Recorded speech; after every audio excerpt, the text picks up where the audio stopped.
Venimos, Bueno.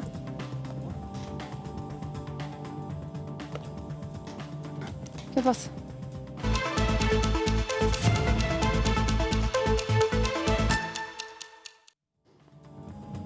¿Cómo les va? Un minuto pasó de las 4 de la tarde. Esto es El Análisis, por aquí por DTV, por Diputados Televisión. Vamos a estar, bueno, viendo la semana parlamentaria y siguiendo el análisis de lo que tiene que ver con aquellos proyectos que la Cámara de Diputados podría llegar a tratar, a entender, a consensuar. Pero claro, a partir de una fecha, no a partir de las próximas horas, no a partir de los próximos días, a partir de las elecciones del próximo 14 de noviembre. A partir de esa fecha podríamos estar hablando que se retoma la actividad parlamentaria aquí en la Cámara de Diputados de la Nación. Lo mismo ocurre en el Senado Nacional. Estamos transitando lo que son las últimas 2 semanas de campaña electoral. Muchos diputados son candidatos, muchos diputados acompañan a otros que sí son candidatos y que esperan llegar a este Congreso de la Nación a partir del próximo 10 de diciembre. Y lo cierto es que hay un juego político importante, interesante, fuerte en cada una de las provincias, porque se renueva el 50% de la Cámara de Diputados de la Nación y se renueva 1/3 de la Cámara de Senadores de la Nación. En definitiva, se renueva el mapa político en la República Argentina. Bueno, de todo esto vamos a estar hablando no solo de campaña, sino también de proyectos a lo largo de estas próximas 2 horas aquí en El Análisis. Señora Laura Serra, ¿cómo le va? Hola Fer, ¿cómo estás? Buenas Pero acá tardes. estamos. ¿Habrá proyectos? Bueno, vos traes ya un proyecto que después lo vas a ir analizando. Bueno, que me parece proyectos interesante. siempre hay, ¿no es cierto? Siempre se están presentando proyectos de ley, proyectos de declaración o de resolución en la Cámara Baja, aunque bueno, como vos bien decías, ha entrado una suerte de impas la Cámara de Diputados, así el Senado también, ¿no?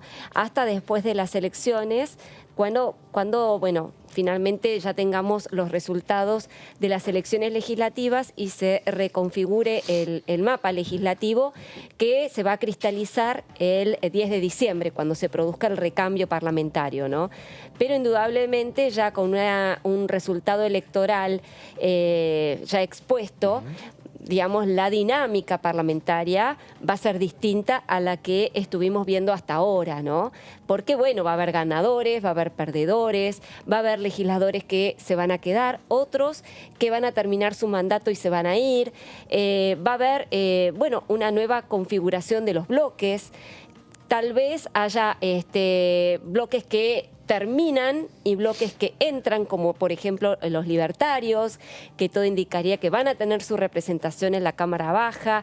Así que bueno, va a ser como cada año parlamentario, cada año que hay elecciones, vamos a ver un nuevo mapa electoral, un nuevo mapa legislativo. Claro, y que esta discusión también se da no solo cuando se habla de la Cámara de Diputados, en los tratamientos de los proyectos en el recinto, sino también hay discusiones que se van a dar a partir del nuevo mapa político, a partir del nuevo panorama político, puertas hacia adentro de cada uno de los bloques y de cada uno de los interbloques para definir sus autoridades, para definir quiénes van a ser los hombres, las mujeres que van a comunicar, en definitiva, aquellos proyectos que van a impulsar, pensando ya en lo que tiene que ver con la agenda ya del próximo año, desde el punto de vista legislativo y parlamentario. Pero vamos a hablar de otros proyectos, vamos a hablar de muchos temas y ya saludamos a Daniela Mosetic. ¿Qué tal, Fernando? ¿Cómo va? ¿Todo bien? Bien, ya ansiosos porque esta cuenta regresiva ya faltan pocos días para las elecciones, pero aún faltan menos para llegar al cierre de las campañas, a la veda electoral donde ya no podemos decir nada y tratar de ir anticipando qué va a pasar después, porque estamos todos ansiosos por saber quiénes van a ser los nuevos jefes de bloque, quiénes van a ser los diputados con mayor peso, qué lugares van a querer ocupar, cuáles van a ser los temas, cómo se va a parar hoy nuevamente el oficialismo, si va a mantener las autoridades, un montón de preguntas que vamos a tener que resolver antes de diciembre. O sea, en estos 2 meses hay que resolver todo. Claro, y lo que decíamos anteriormente, ¿no? Respecto a puertas hacia adentro de cada una de las bancadas, de los bloques, ahí también hay discusiones. Sí, claro. Lo que pasa es que no las están queriendo anticipar porque ya hay una idea preliminar, por supuesto, con las PASO, de quiénes son los que entran, quiénes son los que se van, quiénes no tienen chance, pero hay una una línea de corte, por ejemplo, en la ciudad de Buenos Aires, Juntos por el Cambio, no sabe cuántos de los diputados y quién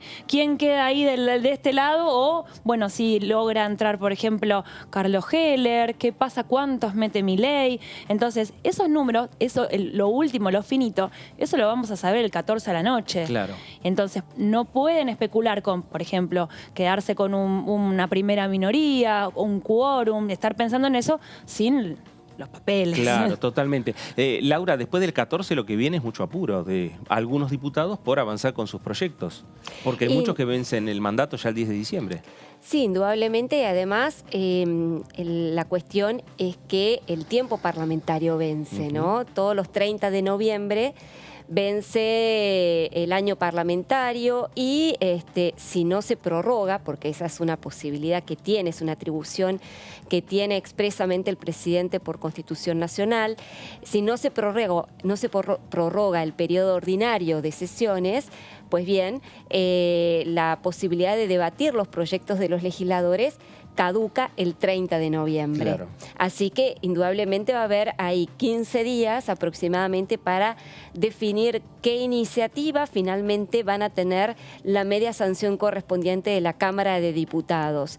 Bueno, ya se salvó por de pronto la ley de etiquetado frontal, que ya es ley y que corría riesgo justamente de que el dictamen perdiese estado parlamentario. Ahora ya es ley, ya se salvó del peligro. Pero hay otras iniciativas que de no ser debatidas en el recinto, de no ser aprobadas, bueno, volverán a foja cero en su discusión en las respectivas comisiones, porque justamente ingresan diputados nuevos y la discusión tiene que renovarse. Entonces, bueno, ahí va a haber una puja indudablemente entre el oficialismo, la oposición, para ver qué iniciativas se van a discutir antes del 30 de noviembre, si es que efectivamente el presidente Alberto Fernández no prorroga el periodo de sesiones ordinarias. Bueno, hoy en Casa de Gobierno estuvo el jefe de el presidente de la bancada del Frente de Todos, Máximo Kirchner. Habló con el jefe de gabinete, con Mansur. ¿Habrán puesto fecha para tratar el presupuesto 2022 antes de la renovación parlamentaria, después del 10 de diciembre, después de la renovación parlamentaria? Porque lo que trascendió fue que hablaron de agendas que tienen que ver con lo social, con lo laboral. Exacto. Pero no hablaron de fechas. No, de nada de fechas, porque me parece que no se sabe. A ver, si vamos a ir con el cronograma duro, el 14 son las elecciones, después viene un fin de semana largo. Por lo menos habría que tener se aspira a un primer diálogo, por lo menos en las comisiones, o una presentación. Ni siquiera sucedió la presentación técnica del presupuesto.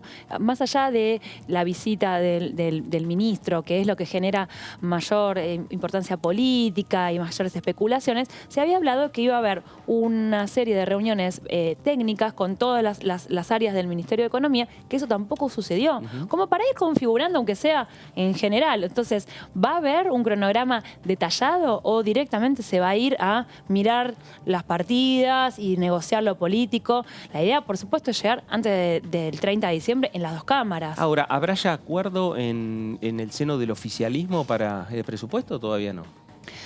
Hay un tema. Y se entiende que no. Todavía no, ahí, no solo por los acuerdos sobre los números, sino porque ya anticiparon que va a haber modificaciones de aquello que vino y que todavía no se terminó de analizar. Así que creo que va a haber que rever ese texto.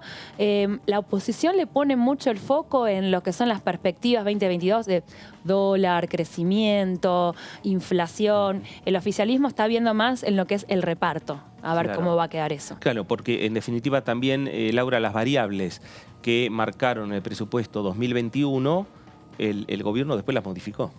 Lo que habían aprobado de variables 2021 las modificó. Y es decir que esas mismas variables 2022 las puede llegar a modificar. Bueno, partamos de una premisa básica, ¿no? Es un presupuesto, la ley de presupuesto es un presupuesto, es un cúmulo o un catálogo, podríamos decir, de presunciones de cómo va a ser la economía y sobre todo la macroeconomía a lo largo del siguiente ejercicio.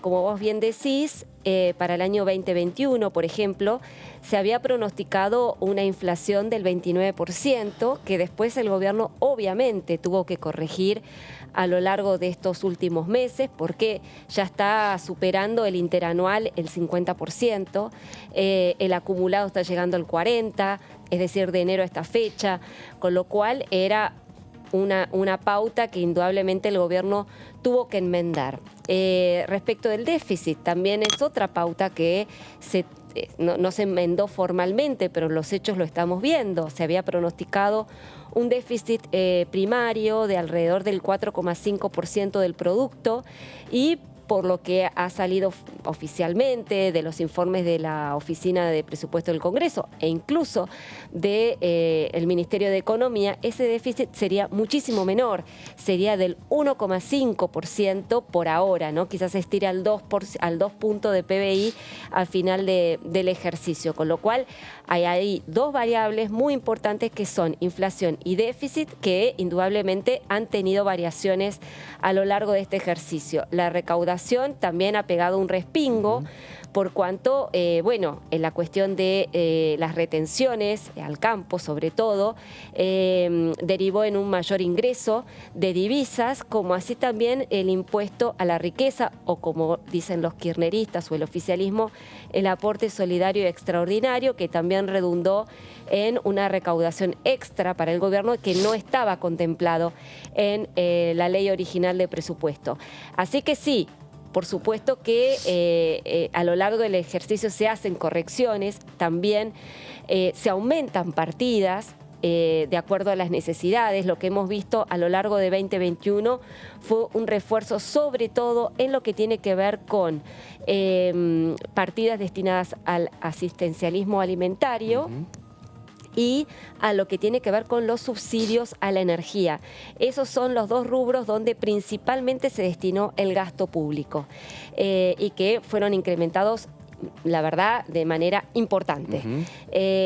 Bueno, por el contrario, deuda pública se contrajo después del arreglo que hizo Guzmán con los acreedores privados. Así que sí, efectivamente, el presupuesto suele tener bastantes correcciones a lo largo del año presupuestario, pero, a ver, en un año normal o en un país normal, no de estas magnitudes, claro, ¿no es cierto? Acá hay variaciones sustanciales, por eso es que uno no puede prever que el presupuesto que se sancione eventualmente a fines de este año, que será el presupuesto 2022, sea efectivamente el que termine cumpliéndose a fines del año próximo. Claro, ¿no? Y el aumento de esas partidas que tienen que ver con aumento de partidas en el presupuesto en un momento determinado, como es ahora, este momento de campaña electoral. Vos de esto nos vas a estar hablando en un ratito nada más, algún proyecto que está que ya ha ingresado al Congreso de la Nación. Y Juntos por el Cambio, ¿qué es lo que pide? Porque lo pidió hasta las últimas horas de la semana pasada, en pleno recinto y en plena sesión de la Cámara de Diputados. Lo dijo el diputado Luis Pastori.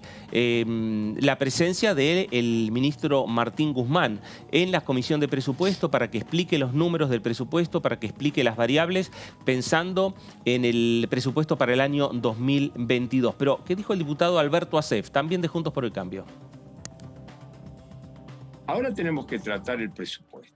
Y lo vamos a tratar, parece que con esta composición de la Cámara, de las antes del 10 de diciembre. Me parece bien. Lo lógico es que tengamos el presupuesto este año y no se postergue para el año que viene. Ahora, ese presupuesto, ¿quién lo cuestionó?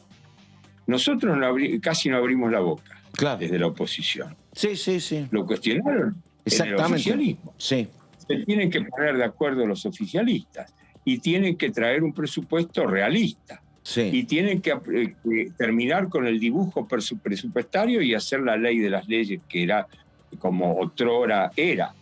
Tienen que además ahí mostrar el programa que le está pidiendo el Fondo Monetario Internacional. El programa es el presupuesto. Sí. Ahí tiene que estar el programa. Exactamente, sí. Bien, ahí está Alberto Acep, diputados de Juntos por el Cambio, el reclamo, ¿no? También de Juntos por el Cambio para tratar el presupuesto 2022. Con esta conformación de la Cámara de Diputados, iniciarlo, si se puede votar, que se vote, postergarlo para después de la renovación parlamentaria, pero lo cierto es que, más allá de esa decisión política que tiene que adoptar el oficialismo, que tiene que adoptar el gobierno nacional, Juntos por el Cambio quiere tratar esa iniciativa, esa y otras iniciativas, porque ha hablado que quiere tratar un tema vinculado con la educación, con la emergencia educativa en la República Argentina. Hay un tema que tiene que ver con la ley de alquileres.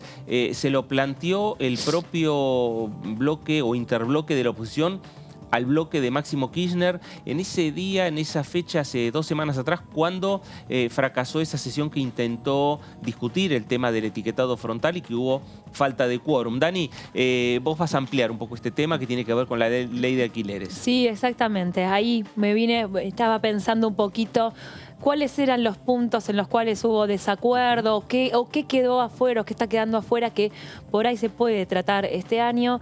Es como lo que decías vos recién, la sesión del 5 de octubre, la sesión fallida, esa primera convocatoria del Frente de Todos, firmada solo por los diputados del Frente de Todos, que, bueno, no consiguió el quórum, pero tampoco se dio esa instancia de, bueno, si ustedes aceptan tratar este proyecto, por ahí nosotros podemos aceptar el quórum. Eso nunca se terminó de dar y se dio en la sesión de la semana pasada.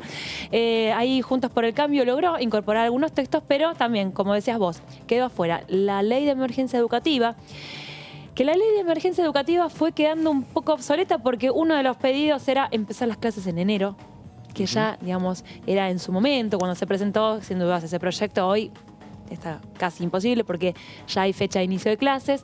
Y lo otro es la ley de alquileres, un proyecto que surgió desde del PRO, de Juntos por el Cambio, y que la práctica nos hizo dar cuenta que no estaba funcionando. Claro. Ahí, bueno, yo traje el proyecto, para derogar un proyecto tiene que haber otro proyecto, claro, que lo presentó la diputada de la OCR, Karina Banfi. Está ahí el texto es muy sencillo, pero tiene algunos, lo que más interesa ahí son los fundamentos. Bueno, la derogación de la ley de alquileres propone derogar la ley 27.550, que fue sancionada en 2020. O sea, parece que hace bastante, pero fue el año pasado. Y el objetivo es restituir los artículos modificados del Código Civil y Comercial. Que cuando se aprobó esa ley hubo una fuerte discusión y un fuerte debate, y ya había existido mucha demanda de la sociedad civil para que se discuta una ley de Sí, en realidad surgía, claro, exactamente. El tema era la inflación, era la dificultad, por ejemplo, que vos tenías para ingresar a un departamento o una casa o un nuevo alquiler. Tenías que poner un montón de dinero, claro. El tema de los aumentos escalonados que incrementaban lo que vos arrancabas pagando, bueno, se incrementaba notablemente. Entonces, bueno, ¿cómo frenar eso? Surge la ley de Daniel Lipovetsky, bueno, exacto, que fue aprobada en 2020. ¿Qué dicen los fundamentos? ¿Por qué piden la derogación? La normativa ha demostrado no solo que no permitió solventar los problemas habitacionales, sino que en muchos casos los agravó. Propone otra vez volver al contrato mínimo de 2 años en vez de 3 años y propone también modificar la cláusula que permite solo un aumento anual establecido por el Banco Central. En la práctica, ¿qué pasó? Los dueños de los departamentos, en su mayoría, o de las casas, no les convenía poner sin saber cuánto iban a tener de aumento, porque no sabes cuánto va a ser la inflación. Tampoco querían contratos de 3 años. La verdad que no sabes acá en Argentina qué va a pasar en 3 años. Entonces, ¿qué empezó a suceder? La oferta comenzó a bajar frente a una demanda que se incrementa año tras año. Entonces, ¿qué pasa? Departamentos vacíos. Sí. Que nadie los puede habitar, que los dueños no... En realidad por ahí te estás perdiendo de sacar un dinero por esa propiedad, pero realmente no te conviene meterte en un problema. Claro. Entonces... Hoy, en el mes de noviembre, renovar un alquiler, algunas inmobiliarias ya están hablando de por lo menos un 50% de aumento en relación a lo que fueron los alquileres firmados hace un tiempo atrás. Exacto. Entonces, Con esos números de inflación un poco descontrolado, es difícil firmar a largo plazo. Exacto. Entonces, ¿cómo resolver eso? Bueno, en principio, Juntos por el Cambio, por lo menos volvamos a la situación en la que estábamos. Por lo menos que sabíamos cómo funcionaba. Vamos a tratar de volver atrás. Les pido la siguiente plaquita, donde también habla un poquito de la situación. Durante 2020 hubo una suba histórica del 62% de los precios de los alquileres, un valor que superó ampliamente una inflación del 36.1%, o sea, una barbaridad. Y habla de 9 millones de inquilinos que se encuentran cautivos de la inflación y la inestabilidad y que son incapaces de predecir cuánto deberán pagar de alquiler. Esto tiene una contraparte también, que es los créditos hipotecarios. Exactamente. Yo, lo primero que me imaginé, los créditos UBA. Créditos UBA. El que no puede pagar el alquiler tiene una herramienta que es el crédito UBA y no sé si es peor. No sabes si es peor. ¿No? Entonces, ahorrando no llegas a comprar.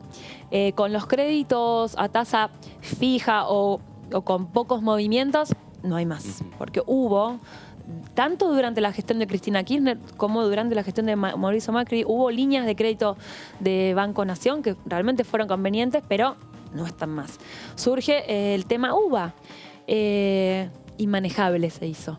Incluso repasando los proyectos que están pendientes en la Cámara, hay un montón de proyectos para volver a arreglar, compensar. De hecho, durante la pandemia hubo congelamiento de cuotas UBA, pero ¿qué pasa con ese congelamiento de cuotas UBA? Ahora lo tienen que empezar a pagar, porque no fue una condonación de ese aumento progresivo de la cuota, sino que lo pateabas para adelante, te aumentaba el capital. Con los créditos UBA, en muchos casos, a veces debes más, cada vez debes más. Claro.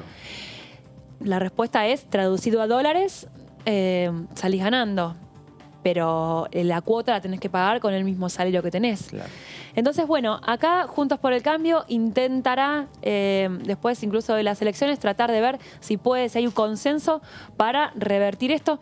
Probablemente, si se acepta tratar este tema, no creo que sea solamente una marcha atrás para volver al original, sino, bueno, buscarle una vuelta, porque si surgió ese proyecto es porque la situación no estaba funcionando normalmente. Así que, bueno, ver por ahí tal vez un proyecto superador. Hoy por hoy está este proyecto. Dar marcha atrás y volver a barajar. Bueno, a ver, me parece interesante que el Congreso de la Nación, cuando sanciona una norma y ve que esa norma no funciona, rápidamente dé marcha atrás y busque alguna alternativa y no espere a buscar una alternativa 10 o 15 años después, ¿no? Me parece que eso, desde ese punto, me parece que es importante. Ahora, ¿alcanzará únicamente con modificar la ley de alquileres o habrá que buscar alguna alternativa que tenga que ver, por un lado, lo que tiene que ver con la ley de alquileres, por otro lado, restablecer crédito con los bancos públicos? No sé si restablecer créditos con los bancos privados porque tienen una tasa diferente a la hora de pautar con aquella persona tomadora del crédito. Me parece que es una discusión mucho más profunda que solamente la discusión de modificar un proyecto de ley de alquileres. Sí, por supuesto, mirarlo de manera integral. Por ahí en su momento está bien, a veces realizamos esta modificación, pero muchas veces cuando se analizan los proyectos, incluso en los debates en comisión, muchas veces los diputados hablan de falta de profundidad, porque la verdad que encarar una ley y que al año ya nos demos cuenta de que no fue lo más apropiado, no solo que no fue lo más apropiado, porque siempre es perfectible, pero volver para atrás demuestra que hubo algún inconveniente en el análisis, un apuro. Hubo un apuro en sancionarlo, ese es el tema. El tema que si se queda el Congreso simplemente dejando que estuvo apurado en sancionar una ley, y como estuvo apurado para no señalar eso, que en definitiva se lo puede tomar como una falla, dice, bueno, no tratamos nada, seguimos con otros temas, ¿no? Me parece que y ahora incluso aquí hay que abrir una fuerte discusión. Me acordé también, se abrió esa nueva... Una tercera pata que habla de los impuestos a los inmuebles que están ociosos, que ya hay experiencias en el mundo, que esa es también una suerte de amenaza. Bueno, alquilá tu departamento, busquemos las mejores condiciones, pero no lo tengas vacío. Porque en una ciudad donde tiene un montón de requerimientos habitacionales, tener departamentos vacíos hace perder dinero un montón. Así que bueno, tiene mucha, no es solamente el tema de los alquileres, sino que es el tema habitacional en su conjunto. Bueno, ¿este será otro de los temas que quedará para después del 14 o pensando ya en la agenda 2022? ¿Y extraordinarias? ¿No? Bueno, extraordinarias, ¿por qué no? Con lo que sí, Laura, con el nuevo panorama político. Sí, totalmente. ¿No? Un panorama, yo creo que la ley de alquileres, que es un tema que todos están de acuerdo que hay que remendar y que en definitiva también tanto oficialismo como oposición han tenido responsabilidad, porque como bien decía Daniela, la iniciativa fue impulsada por Daniel Lipovetsky, que era un diputado de Juntos por el Cambio y de hecho hoy es legislador provincial. ¿No? O sea, él fue el artífice o uno de los principales artífices de esta ley que ahora el propio Juntos por el Cambio quiere dar marcha atrás. Y el oficialismo apuró sobre las postrimerías del gobierno de Mauricio Macri, con lo cual, los dos son responsables de una supuesta mala ley. Habrá que ver si esta iniciativa forma parte de las prioridades legislativas de lo que se viene. Da la impresión de que no, porque bueno, el gobierno tiene por de pronto o hasta fin de año el presupuesto nacional 2022 por requerimiento del Fondo Monetario, ¿no? A ver, no es que el Fondo Monetario exija la sanción del presupuesto 2022. Lo que está exigiendo el Fondo Monetario es un plan económico.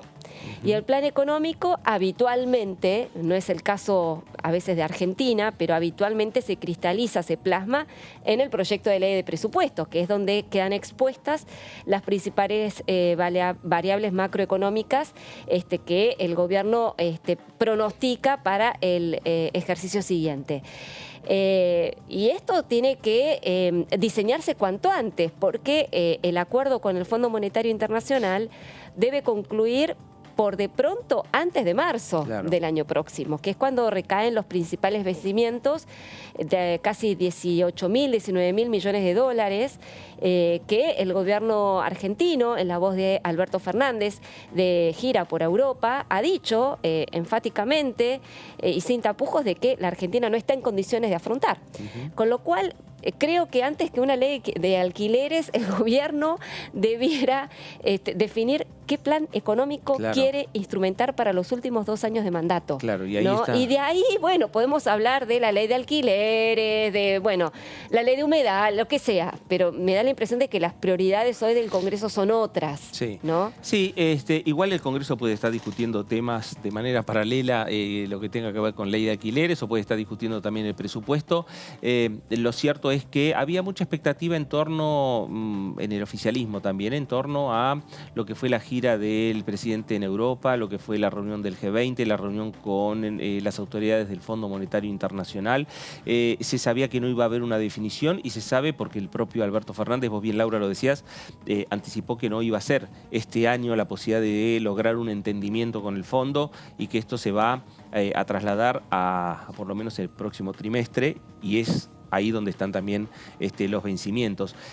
Pero desde el otro lado, desde el lado de la oposición, también hay un acompañamiento y por lo menos algún deseo de que se logre cierto acuerdo, porque además de lograrse un entendimiento, lograrse un acuerdo, el Fondo Monetario quiere que el entendimiento y el acuerdo pase también por el Congreso. Quiere el compromiso del oficialismo y de la oposición. Es relativo lo que decís, Fer, porque el que comprometió eso y el que, digamos, el que quiso realmente que este acuerdo pasara por el fondo no fue el Fondo Monetario. Que pase por el Congreso. Que pase por el Congreso no es una exigencia del fondo.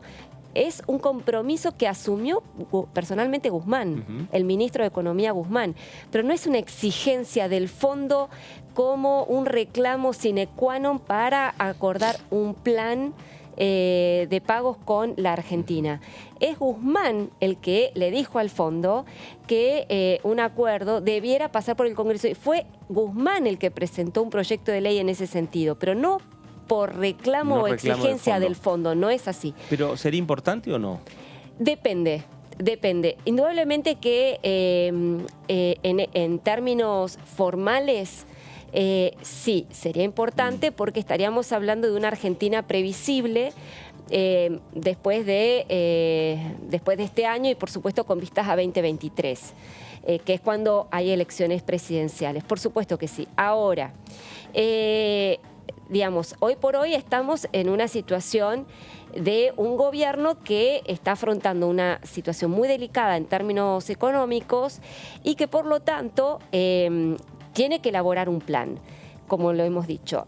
Y en la oposición, antes de aprobar cualquier acuerdo con el fondo, quiere ver ese plan económico. Claro. Digamos, y es lo lógico, porque la oposición es muy probable que sea triunfante en las elecciones, o por lo menos eso anticipan las encuestas, en las elecciones legislativas. Y de ser así, va a tener y tiene serias expectativas para suceder a Alberto Fernández en la presidencia en 2023. Entonces, indudablemente que va a querer, antes de firmar cualquier acuerdo con el fondo, ver de qué se trata la hoja de ruta que va a emprender Alberto Fernández sus 2 años de gobierno que le quedan. Por eso es que todo hay que relativizarlo. Por eso vos me preguntás, ¿es importante? Sí, sería muy importante en un país normal. Ahora, en un país que no tiene un plan económico, hay que ver qué rumbo traza el gobierno de acá, por lo menos al año que viene. Y bueno, y ahí la oposición tomará sus decisiones, porque una cosa es hacer una economía cerrada al mundo, que es lo que de alguna manera ha sido un poco el perfil de este gobierno, en contraposición con otro perfil de gestión, que es el que postula Juntos por el Cambio. Claro. Entonces, digo, indudablemente que estaría muy bueno que el Congreso se pusiera de acuerdo en este y en muchísimos otros temas. Sí, ¿no? Porque además estos temas son los que van a trascender el gobierno de Alberto Fernández. Exactamente. Por eso a eso apuntaba con la respuesta. Como esto va a trascender, la oposición no quiere firmar cheques en blanco. Claro. Digo, hasta ahora la oposición fue bastante, digo que como oposición apoyó varias iniciativas económicas presentadas por Martín Guzmán, entre ellas todas las que tienen que ver con la deuda pública. En general, la oposición acompañó. Pero estamos en un punto de inflexión. Claro. Estamos en un punto de inflexión que marcaría tal vez un cambio de signo político a partir de 2023. Y es ahí donde la oposición dice, bueno, yo ya cheques en blanco no firmo más. Claro, exactamente. Y eso se lo dice además pensando ya en un panorama político diferente a partir de lo que es el 14 de noviembre, el día de las elecciones nacionales para renovar el Parlamento de la Nación. Habló Germán Martínez, diputado del Frente de Todos por la provincia de Santa Fe, dijo lo siguiente.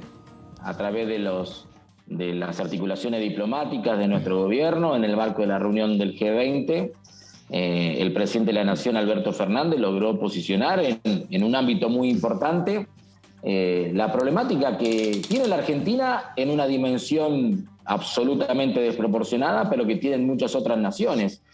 Y allí que puede haber un planteo tan claro respecto a la cuestión de las sobretasas del Fondo Monetario Internacional y también de la necesidad de poder constituir un fondo que justamente ayude al desarrollo de estas naciones. Me parece que fueron 2 aportes que hizo el presidente Alberto Fernández y que claramente fueron tomados por el G20, ¿no? En segundo lugar, yo creo, y lo digo en todas las situaciones que puedo, ¿no? Todavía no tenemos dimensión, Pato, de el cronograma de financiamiento con el Fondo Monetario Internacional respecto al pago de las deudas, ¿no? Hoy nosotros estamos debiendo 43.290 millones de dólares, de los cuales 1.880 millones de dólares vencen este diciembre. Exactamente. 17.750 millones de dólares vencen en el 2022, Pato. Te estoy obviando los pagos calzados con el calendario, ¿no? Sí. Pero hablando anualmente, 18.830 millones en el 2023 y 4.830 millones en el 2024. Y además de todo eso, tenemos intereses por pagar de 1.681 millones de dólares, digamos, ¿no? Cuando nosotros vemos la magnitud del endeudamiento y lo irracional del cronograma de pago firmado por el gobierno anterior de Mauricio Macri, me parece que merece por parte de la oposición política realmente una actitud más responsable, más razonable, más colaborativa, más cooperativa, ¿no? Bueno, ahí estaba el diputado Germán Martínez, diputado del Frente de Todos por la provincia de Santa Fe. La deuda y el acuerdo con el Fondo Monetario Internacional, los acuerdos alcanzados con Mauricio Macri y el Fondo Monetario, ese es un tema, esa discusión política es lo que se está dando en cada una de las expresiones de las declaraciones periodísticas por parte del oficialismo y por el otro lado desde la oposición que dicen, bueno, Alberto Fernández y el ministro Guzmán ya hace 2 años que están gobernando la República Argentina, son ellos los responsables que tienen que ver con la deuda que se siguió incrementando, que se fue tomando y llegaron a un entendimiento. Bueno, lo cierto es que más allá de esas declaraciones periodísticas o políticas, tendrán que llegar a un entendimiento, como bien dice Laura, primero el Gobierno Nacional con el Fondo Monetario Internacional y luego sí, me parece que la importancia de que esos acuerdos también sean acompañados por la oposición. Y en el medio tenemos la discusión del presupuesto. También va a entrar el proyecto de ley de modificaciones en bienes personales, que es un proyecto que viene del Senado Nacional, con acuerdo, ¿no?, entre los diferentes bloques, que es para modificar exactamente, para modificar el piso a partir del cual se cobra este impuesto, que está... no estaba siendo actualizado, y también la modificación en lo que es la vivienda de casa única, bueno, un valor que casi que te deja fuera del pago del impuesto. Si vos tenés, no te van a cobrar el impuesto sobre tu única propiedad, por ejemplo. Y uno puede pensar que ese proyecto de alivio de bienes personales se complementa con el proyecto de alivio fiscal, se complementa a lo mejor con otras medidas económicas que son... Con ganancias, exacto. Hay un monotributo, moratoria, todo un paquete que trata de ir de la clase media, por ahí de los monotributistas, a asociaciones sin fines de lucro, o en tratar de ir cubriendo el espectro de todos los contribuyentes. Claro. Bueno, cuando Laura hablaba sobre el tema de la discusión del presupuesto, la discusión también de los gastos que se han incrementado en los últimos tiempos, en las últimas semanas, un poco tiene que ver con un proyecto que se ha presentado, Laura, en estas últimas horas, vinculado a estos temas, ¿no? Pensando... que en el medio de una campaña electoral incrementar tanto el gasto público termina siendo un tema político, un tema de campaña. Mira, concretamente aquí la cuestión del aumento del gasto público tiene que ver con que la inflación es justamente la que está generando todo este desorden macroeconómico que obliga al gobierno a incrementar ciertas partidas, que es lo que mencionábamos anteriormente. Este proyecto de ley tiene que ver con el reparto discrecional de las partidas que hoy están en el presupuesto nacional. Y que, bueno, se hacen con fines clientelares justamente en las campañas electorales, ya sea en las PASO o previa a una elección general. Y se trata de un proyecto de ley que presentó la diputada Carla Carrizo de Juntos por el Cambio. Ella es vicejefa del bloque de Juntos por el Cambio, justamente, que lo que propone es la prohibición de uso clientelar de recursos públicos en campaña. Y concretamente lo que la iniciativa establece o propone es modificar el Código Nacional Electoral para incorporar como prohibición expresa el reparto de subsidios, las transferencias discrecionales y las alteraciones presupuestarias durante el proceso electoral. ¿Y esto viene a cuenta de qué?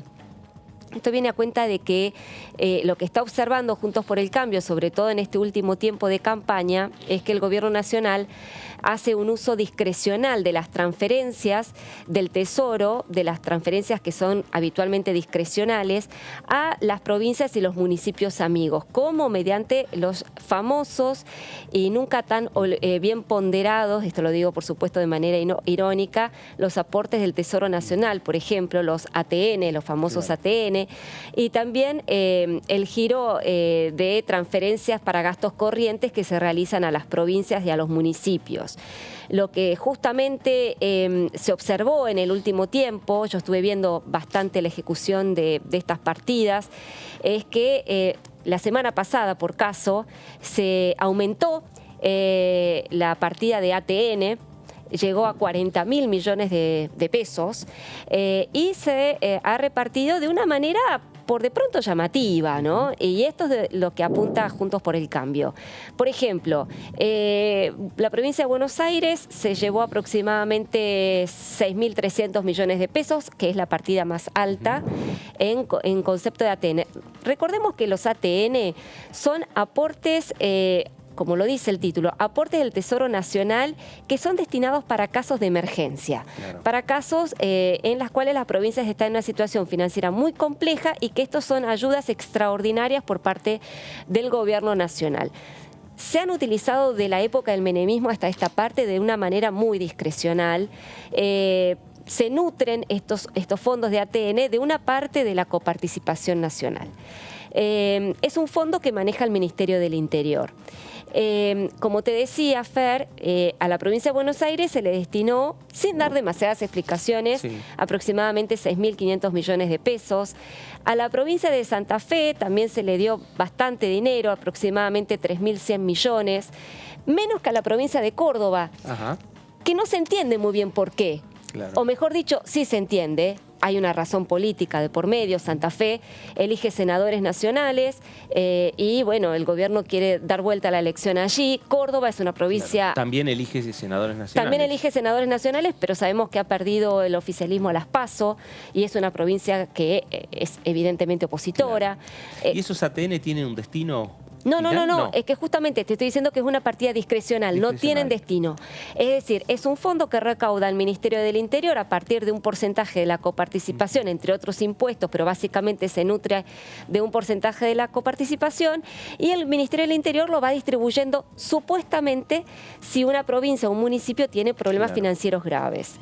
Y esto es lo que de alguna manera está cuestionando Juntos por el Cambio, por eso presenta este proyecto de ley que en líneas generales lo que pretende es que en los días previos a la campaña, 25, 30 días antes de las elecciones, no se haga un uso discrecional de estos fondos que son considerados no automáticos, ¿no? O sea, que van por fuera de la coparticipación, para no inclinar la cancha, para no inclinar la cancha a favor del oficialismo de turno. Ese es un poco el objetivo de este proyecto de ley. Establece sanciones para los funcionarios que incurran en estas prácticas clientelares, ¿no? Entonces, sanciones que van desde no poder ejercer más el cargo público hasta sanciones de prisión, hasta 3 años, ¿no? Ahí lo estamos viendo, sanciones, los funcionarios públicos que autoricen la publicidad de actos de gobierno serán pasibles de inhabilitación de hasta 12 años para el ejercicio de cargos públicos y prisión hasta 3 años e inhabilitación de 1 a 8 años para el ejercicio de cargos públicos y partidarios al funcionario que condicione la prestación de un servicio público, la entrega directa de bienes, el cumplimiento de programas gubernamentales, el otorgamiento de concesiones o la realización de obras públicas a la emisión del sufragio en favor de un precandidato. Es decir, prohibir las prácticas clientelares 25 días antes de cada elección, es decir, 25 días antes de las PASO, 25 días antes de las elecciones generales. Es lo que está viendo Juntos por el Cambio. Veremos si aprueban este proyecto de ley, porque, a ver, la ley rige para todos. Si esta ley se aplicara para el oficialismo, también debiera regir para Juntos por el Cambio si eventualmente accede a la presidencia en un futuro. Así que estaría bueno que las prácticas clientelares tuvieran algún tipo de coto. ¿Y qué pasará con las gobernaciones? ¿Alcanzará las gobernaciones también? ¿O invitará a los gobiernos provinciales, a las legislaturas que sancionen leyes Lo que pasa similares? es que los gobiernos provinciales tienen autonomía en el manejo de sus finanzas, con lo cual ahí es muy difícil meterse.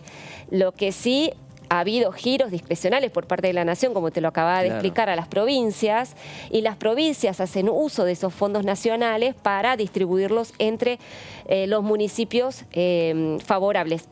Y no lo digo yo, sino que ha salido un montón de denuncias. Por ejemplo, en Chubut, el giro de 300 millones de ATN a la provincia justamente de la Patagonia, de Chubut, generó un escándalo porque al parecer el gobernador lo ha repartido entre localidades que son afines a gobierna el oficialismo y ha quedado relegadas los municipios que son de Juntos por el Cambio. Esto también, al parecer, se ha repetido en Santa Fe, con una interpelación, inclusive, al ministro de Desarrollo Social de la provincia en la legislatura santafesina por el reparto porque no solamente están los ATN, están las transferencias para gastos corrientes, que habitualmente se destinan para asistencia alimentaria. Entonces, lo que justamente fue interpelado el ministro provincial por el reparto de bolsones de comida, sin control, de manera clientelar. Bueno, Juntos por el Cambio ha establecido un observatorio de prácticas clientelares, y bueno, a partir de eso es que surge esta iniciativa. Claro, una discusión que se da hace años, bien como vos estás señalando, Laura, desde épocas de la presidencia de Carlos Menem, que se viene escuchando hablar del tema de los ATN y el reparto discrecional y mucho más en momentos de campaña política. Bueno, vamos a escuchar a un diputado nacional como es Juan Carlos Alderete, diputado del Frente de Todos por la provincia de Buenos Aires, no hablando de los ATN, no hablando de este proyecto de Carla Carrizo, pero sí hablando de la reactivación económica a partir del turismo. Ha crecido a partir de que se pudo liberar distintos lugares, que producto de que bajó el contagio, ya no hay tanta circulación, pero también tenemos que tener cuidado de que todavía la pandemia no terminó, ¿no? Sí. Si tenemos también que tener en cuenta esta nueva cepa del Delta que puede estar en circulación, puede entrar en circulación y que nos puede retrotraer todo lo que se pudo hacer hasta ahora. Y por eso el gobierno y los empresarios también, ¿no? Porque cuando hablamos del turismo, justamente es un sector que ha sido tremendamente golpeado, sí, porque producto de que mucho tiempo ha estado cerrado, ¿no? Hay provincias que lo principal de la economía que entra en esa provincia es el turismo. Y todos sabemos lo que ocurrió con el turismo, ¿no? El trabajo informal, por supuesto. El trabajo formal también en muchos lugares tuvieron que reducir personal, en algunas cosas, en alguna producción se tuvo que cerrar. Es decir, en algún momento están pasando muy mal. Se están pasando muy mal. Es decir, antes en la provincia con menor sueldo que en Buenos Aires se podía vivir un poquito mejor que en Buenos Aires. Hoy no es así, lamentablemente, por la falta de trabajo, ¿no? Muy bien, ahí estaba la voz, la palabra del diputado Juan Carlos Alderete. Nos vamos a ir a la provincia de Chubut.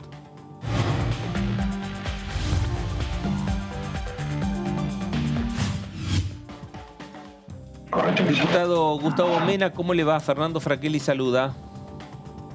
¿Qué tal, Fernando? Buenas tardes. ¿Cómo estás? Muy bien, buenas tardes. Bueno, estamos un poco charlando con Laura Serra, con Daniela Mosetti, de aquellos temas que están faltando discutir en el Congreso de la Nación, que lo que tiene que ver con la agenda parlamentaria pasa todo para después de las elecciones, pero un tema de reclamo por parte de Juntos por el Cambio es el tema de la discusión y la presencia de Guzmán para tratar el presupuesto 2022. Sí, la verdad que el kirchnerismo no ha fijado ningún cronograma para el tratamiento del proyecto de ley, tal vez el más importante que tiene el Congreso todos los años, ¿no? Que es la ley de leyes, y es la que define la orientación de las políticas públicas, la inversión de los recursos. Y la verdad que fue una presentación absolutamente anodina, que cumplió el plazo que establece la ley de administración financiera el 15 de septiembre, pero de ahí en más, mutis por el foro, ¿no? No ha habido ninguna precisión de cuándo van a venir los funcionarios, cuándo va a venir el propio ministro a explicar cuándo va a comenzar el tratamiento. Además de los tironeos que hubo adentro del oficialismo también, ¿no? Porque es un proyecto de ley que ha tenido reparos por parte de un sector del kirchnerismo duro, podríamos decir. Y en el análisis que uno hace desde una perspectiva federal, la verdad que al menos en el caso de la provincia del Chubut, es un proyecto que la maltrata realmente. Obras públicas, la inversión en infraestructura para Chubut es de exactamente 6.103 millones de pesos. Es decir, que es un monto inferior al del presupuesto 2021 en términos nominales.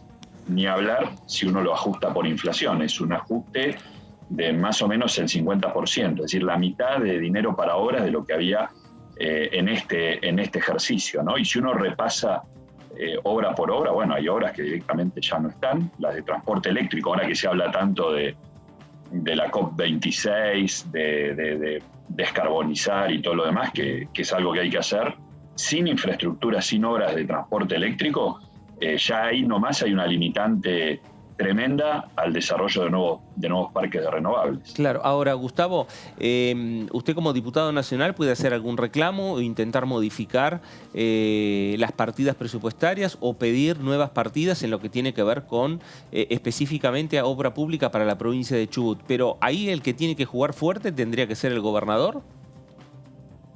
Claro, debería ser, pero yo, la verdad, nosotros analizamos el proyecto, nos hemos pronunciado sobre este tema, pero es cierto esto, ahí el liderazgo lo debería tener el gobierno provincial, y la verdad que el gobierno provincial da la impresión que ni leyó el presupuesto, porque si no, no puede aceptar así con esta mansedumbre algo que es tremendo. No están las obras de transporte eléctrico, hay obras que el propio gobernador se ha comprometido en anunciar, como el corredor bioceánico de la zona sur de la provincia. Ahí hay 107 kilómetros para hacer de una ruta nacional que permitiría enlazar Comodoro con Chile, con Puerto Chacabuco del lado del Pacífico, íntegramente en asfalto. Faltan esos 107 kilómetros de la ruta nacional 260 y aparece en este proyecto de ley con, si no recuerdo mal, 29 millones de pesos. Con eso no se puede hacer ni 300 metros de ruta, ¿no? U otro corredor binacional, la ruta 259, que enlaza Trevelin con Futaleufú en Chile. Ahí faltan 30 kilómetros de asfalto y aparece con 8 millones de pesos. Con 8 millones de pesos no compran ni el cartel de los carteles que se ponen anunciando una obra al costado de la ruta. La verdad que parece una burla.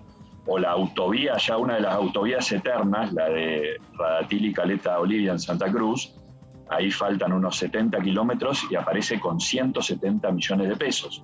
Es decir, si tomamos en cuenta que el costo promedio de un kilómetro de asfalto es $1 millón, estamos hablando que no hacen ni 2 kilómetros. Y bueno, y todo es así, una cosa absolutamente insustancial, incongruente, y coincido, acá el que debería estar pateando la mesa debería ser el gobernador de la provincia, ¿no? Y la verdad que no han dicho absolutamente nada.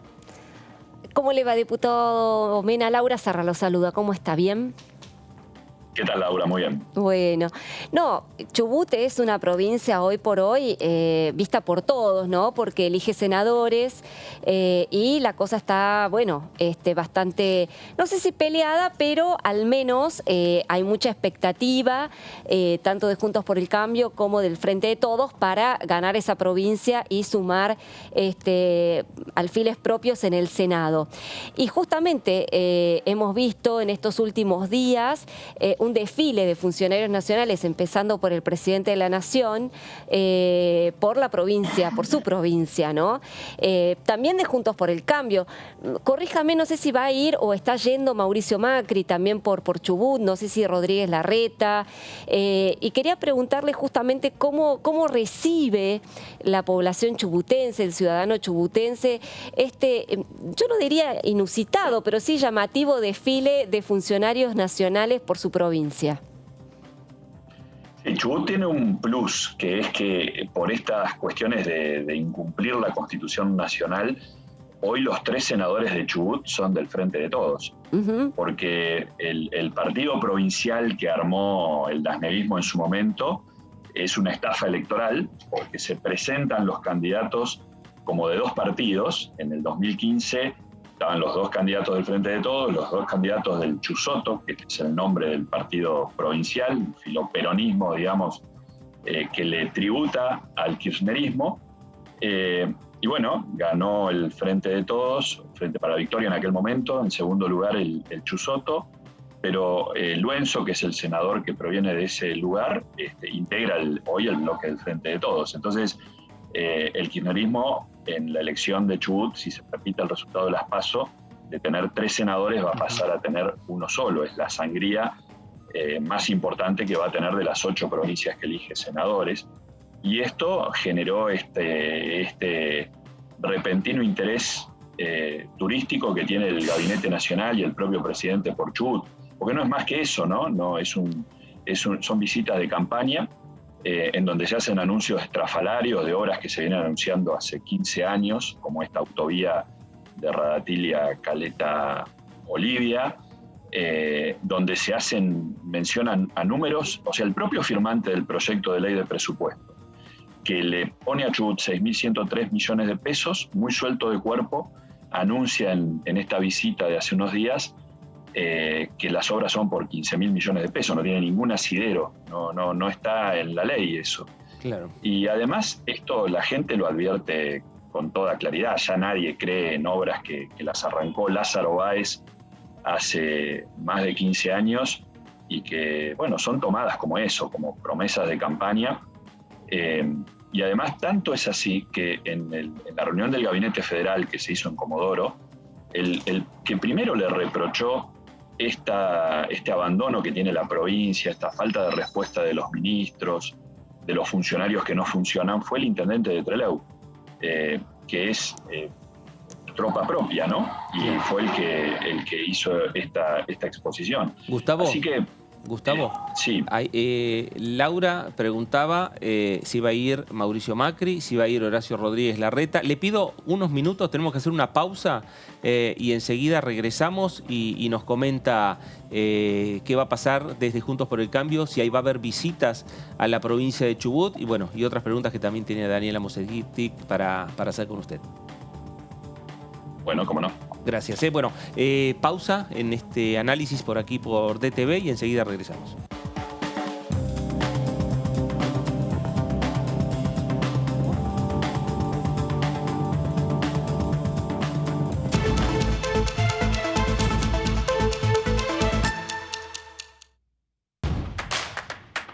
Información. Análisis. Diálogo. Consenso. Innovación. Economía.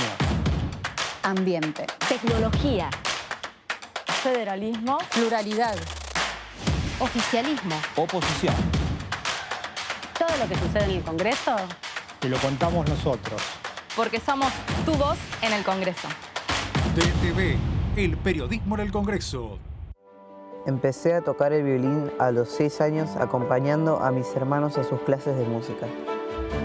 Cuando mis papás me escuchan tocar, siempre dicen que para ellos es magia. Pero yo sé que la magia no existe y que si yo puedo perseguir mis sueños es gracias a su esfuerzo. Nunca tuvimos mucha plata en casa y la asignación universal por hijo es una ayuda muy importante para nuestra educación. Me llamo Dylan, estoy estudiando para ser violinista. Asignación universal por hijo, igualando oportunidades. ANSES. Reconstrucción Argentina. Argentina Presidencia.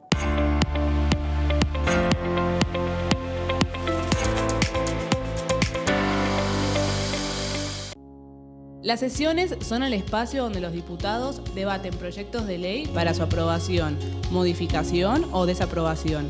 En una misma sesión se pueden tratar varios proyectos de ley. Desde el 1 de marzo, cuando el presidente las inaugura, se desarrolla el periodo de sesiones ordinarias. Entre el 1 de diciembre y el 28 de febrero se extiende el periodo de sesiones extraordinarias que solo pueden ser realizadas a pedido del presidente de la Nación. En el recinto, el bloque oficialista se dispone a la derecha del presidente de la Cámara, el bloque opositor mayoritario a la izquierda y en el centro los bloques con menos cantidad de integrantes.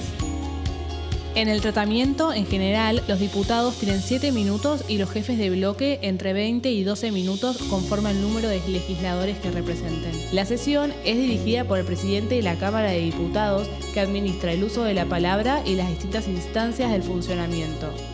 A la izquierda del presidente está el secretario administrativo, a la derecha el secretario parlamentario y debajo de él están los taquígrafos, que registran cada uno de los testimonios. Bienvenidos a Mundo Villa, el primer programa periodístico de las villas de la ciudad, el conurbano y de todo el país. La pandemia agravó los problemas sociales. De la pandemia no se sale con paliativos o medidas electoralistas en el medio del proceso electoral. Se sale combatiendo los grandes flagelos. Para todos mis vecinos, algo mejor. Que estemos un poco mejor. Mundo Villa, Martes, 23 horas, por DTV. El virus se transmite por el aire en espacios mal ventilados. Por eso, al ventilar, recordá las 3C, constante. Mejor una ventana abierta todo el tiempo que abrirla y cerrarla de manera intermitente. Cruzada, por lo menos 2 ventanas o puertas abiertas para que el aire circule. 5 centímetros al menos de apertura. En el auto, abrir una ventanilla de adelante y una de atrás. En el transporte público, abrir al menos una ventanilla de adelante y otra de atrás del lado contrario. En un espacio cerrado, dejar abiertas constantemente 2 ventanas para ventilar de manera cruzada. En cualquier lugar, acordate siempre de las 3C. Constante, cruzada y de al menos 5 centímetros. Sigamos practicando la cuidadanía. Ministerio de Salud. Argentina Presidencia. Con Ahora 12 podés seguir comprando en 3, 6, 12 y hasta 18 cuotas fijas en todo el país. Ahora 12. Para más información, ingresá en argentina.gov.ar/ahora-12. Reconstrucción Argentina. Argentina Presidencia. ¿Qué tal? ¿Cómo les va? Bienvenidos. Yo con mucha más fe en que la sociedad vea o se vea representada por los actores antes que tal vez los actores lleven sus propias ideas a esa mesa. Hay que sentarse, hay realidades internacionales urgentes que hay que atender, hay que generar una representación argentina como país afuera, hay que mandar a la selección nacional afuera. Es muy apresurado empezar a debatir hoy cuando no tenemos todavía los resultados. Las elecciones se tienen que dar. Creo que los hechos concretos dirán seguramente cómo se puede avanzar. Creo que es un espacio donde bueno, la política debe estar a la altura de las circunstancias para plantear temas no solamente que interesan al gobierno, sino que también interesen a todos los ciudadanos. DTV, tercera edición, de lunes a viernes.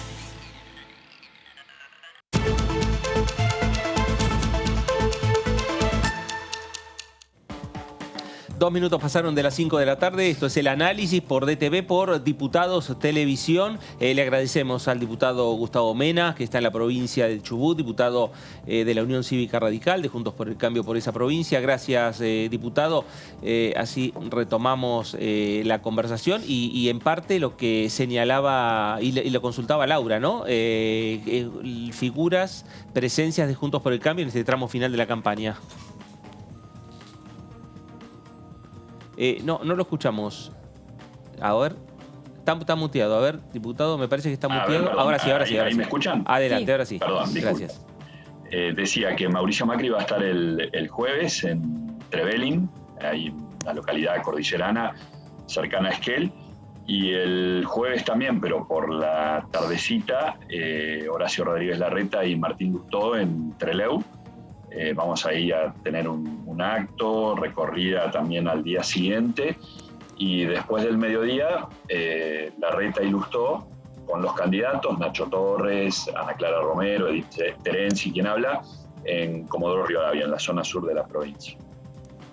Diputado, ¿qué tal? Buenas tardes. Daniela Mosetic los saluda. Hace un ratito estábamos repasando un proyecto de Juntos por el Cambio que tiene que ver, el que encabezaba Carla Carrizo, pero que tuvo la firma de muchos diputados del bloque, que una iniciativa para frenar este clientelismo, este reparto discrecional de fondos. Y justamente mencionábamos el caso de Chubut, ¿no? Que tuvo un registro de envío de fondos que en plena campaña electoral llamó la atención.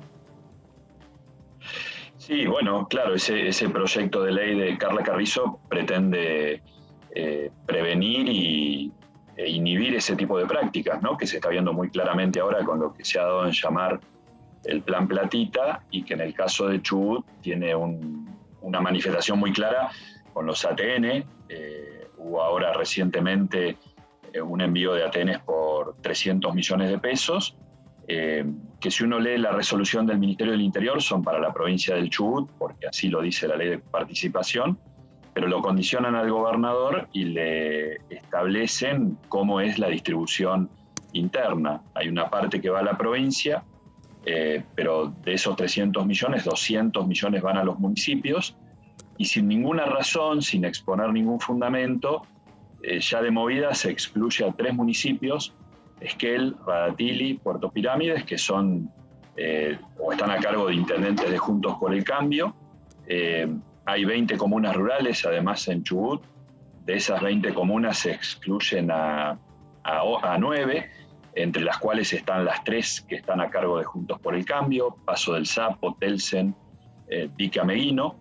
Y además de esta exclusión sin fundamento de municipios que están en cabeza de la oposición, también se hace una distribución entre los que sí reciben, que no responde a ningún parámetro. Por ejemplo, Lago Puelo, si no recuerdo mal, que es un municipio kirchnerista, se lleva 35 millones de pesos, y la capital de la provincia, o Gaiman, que están en cabeza de intendentes de nuestro espacio, apenas 1 millón de pesos, cuando en el caso de Rawson tiene mucha más población, es la capital provincial, ha tenido dificultades financieras en la administración anterior.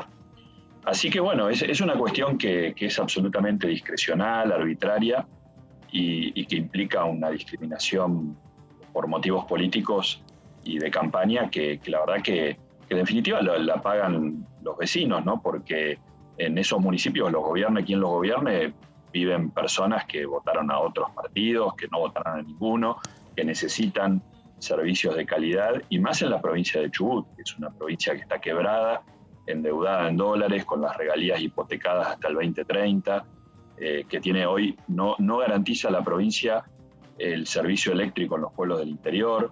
Hace 4 años que los chicos no tienen clases en forma regular, así que todavía contrasta más este tipo de decisiones con esas necesidades de la gente.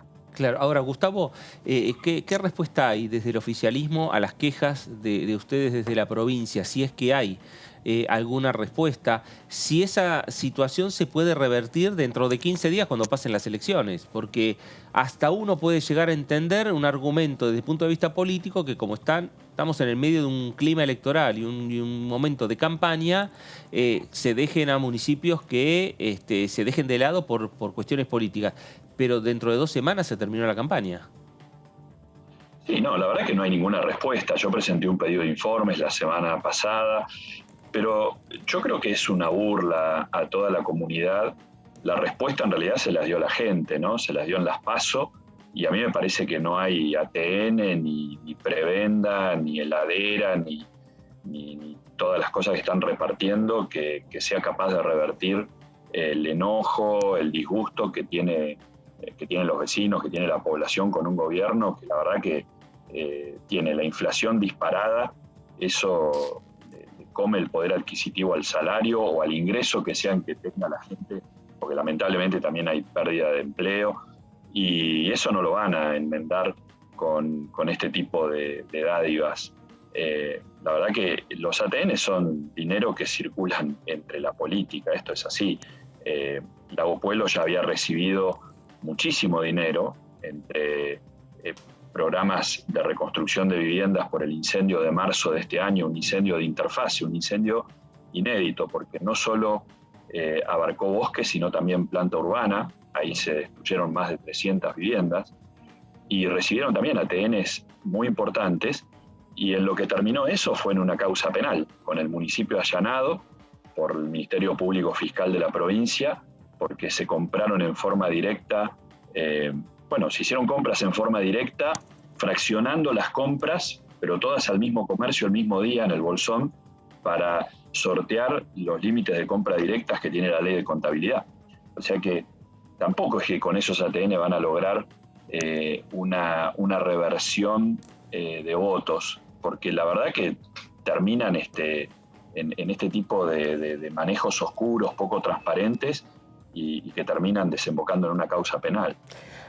Diputado Mena, lo cambio de tema porque estamos ya pensando un poco en el escenario postelectoral, o por lo menos gente del oficialismo así lo hace, y están planteando ya la necesidad de un diálogo con la oposición con miras a un acuerdo político que ayude a la gobernabilidad en los últimos 2 años de gestión de Alberto Fernández. No lo planteó el presidente de la Cámara de Diputados, Sergio Massa, pero es una voz que también comparten distintas figuras del gobierno nacional, entre ellas el jefe de gabinete, Juan Mansur, el propio presidente, etcétera. O sea, que una de las jugadas que habría después de las elecciones es la convocatoria a un diálogo con la oposición. ¿Ustedes están, o usted personalmente, está de acuerdo con que la oposición acceda a ese diálogo para, bueno, encauzar hoy una economía que está, o por lo menos intentar encauzar hoy una economía que está por demás frágil, con, bueno, niveles de pobreza angustiantes, inflación que no da tregua, etcétera? Yo creo que primero van a tener que convocar a un diálogo dentro del Frente de Todos, ¿no? Porque es un gobierno que está balcanizado, con tribus que cada uno piensa una cosa distinta del mismo tema, o algunos no piensan nada del mismo tema, directamente no tienen una planificación, gente que quiere arreglar con el FMI, gente que no quiere acordar con el FMI, grupos que creen que hay que tener una política tarifaria y otros que creen todo lo contrario. Son esas tensiones que, digamos, la afectación de la gobernabilidad del gobierno proviene de su propia incapacidad, de su falta de planificación y de las posturas que tiene la vicepresidenta de la Nación para con el propio gobierno. Creo que esto quedó muy claro en la semana posterior a las PASO. Hubo 3-4 días que prácticamente no hubo gobierno. No se sabía quiénes eran los ministros, si se les aceptaba la renuncia, si no se les aceptaba. Así que me parece que lo primero es lo primero. Lo demás es un gobierno que no ha hecho del diálogo una práctica. Entonces, el diálogo por el diálogo mismo no tiene sentido. Si la oposición es convocada para hablar de reforma judicial, de reforma del Ministerio Público, de ley de superpoderes, de continuar con esta práctica delegativa que ha hecho que este gobierno bata todos los récords de gobernanza por decreto, ha dictado más de 120 DNU, más de 50 decretos de legislación delegada. Creo que uno de los primeros actos de este gobierno fue la negativa al diálogo, porque el diálogo institucional se da en el ámbito del Congreso. Y la primera ley que propuso este gobierno fue la ley de las 9 emergencias, la 27541, que esa ley lo que dijo es: ustedes no legislen, denme a mí, Poder Ejecutivo, la potestad de legislar yo por vía delegada. Es decir, que es por definición la negación del diálogo. Y uno se pregunta, ¿diálogo para qué? ¿Para expropiar empresas? ¿Para soltar presos? Yo creo que primero se tiene que ordenar el gobierno. Es un gobierno que se jactó de no tener plan, empezando por el presidente, que decía que él trabajaba sin plan. Primero tiene que saber a dónde quiere ir, con quién quiere ir, con qué ministros, con qué, cómo se podría dialogar con un gobierno que se niega a condenar la violación de derechos humanos en Venezuela, en Cuba, en Nicaragua. En Nicaragua no queda ningún dirigente opositor que no esté preso. Y la Argentina asume una postura vergonzosa de negarse a condenar la violación de derechos humanos en Nicaragua, que es ostensible, que es patente. Entonces, yo veo en ese esquema que eso hace imposible que una oposición responsable se siente a dialogar, porque sería convalidar y legitimar ese tipo de prácticas. Tampoco pueden correr con el lado de la gobernabilidad, porque, repito, no es la oposición la que pone en riesgo la gobernabilidad. La gobernabilidad, si está afectada, es por la propia interna del oficialismo. Así que me parece que en este contexto eso no es viable. Primero tiene que haber un proceso introspectivo del gobierno de buscar ordenarse, encontrarle un sentido a ese frente que armaron, que lo armaron para ganar una elección, pero que evidentemente no saben qué quieren hacer, no saben para dónde quieren ir. Está claro, Gustavo, gracias. Gustavo Mena, gracias por estos minutos, este contacto con Diputados Televisión. Gracias a ustedes, un saludo cordial. Gracias. El diputado Gustavo Mena, diputado de la Unión Cívica Radical de la provincia de Chubut, un panorama complejo en la provincia y que es una provincia donde se juega y mucho. Porque... Sí, lo explicaba recién el diputado, ¿no? Porque allí están en juego 3 bancas que hoy pertenecen al oficialismo, no formalmente, pero sí, digamos, en los hechos, ¿no? Porque hay 2 que justamente pertenecen al Frente de Todos, otro que proviene de una alianza provincial o de un partido provincial, pero que en los hechos forma parte de la bancada oficialista. Entonces, bueno, en esta oportunidad, Juntos por el Cambio aspira a quedarse con 2 de las 3 bancas y allí está en juego justamente la posibilidad de que por primera vez desde el año 1983 el oficialismo, el peronismo concretamente, pierda el control del Senado. Claro. Lo puede lograr a partir de entablar alianzas o acuerdos puntuales con los partidos provinciales que están en el Senado y alcanzar el quórum. Pero lo cierto es que lo que hoy tiene de manera automática el quórum y en una eventual derrota en estas provincias como Chubut, como La Pampa, que es otra de las provincias clave, bueno, ya va a ser mucho más dificultoso. Claro. Bueno, y ahí estaba Dani también lo que planteaba, que se planteaba respecto al tema de la posibilidad de un diálogo político, esta propuesta de Sergio Massa de discutir algunos temas que tienen que ver con la agenda no pensando para mañana, sino me parece que una agenda más a largo plazo, y que están teniendo por ahora una respuesta por parte de la oposición, pero habrá que ver cuál es la respuesta después del 14, ¿no? Después de las elecciones. Sí, bueno, ahí Mena dio una pista, le tiró la pelota para la cancha del Frente de Todos y le dijo que primero se pongan de acuerdo entre ellos y que tengan una postura unificada en varios de los temas de los cuales hay ahí la propuesta de acuerdo de Sergio Massa o de disparadores o de puntos a dialogar con la oposición, son 10 puntos sobre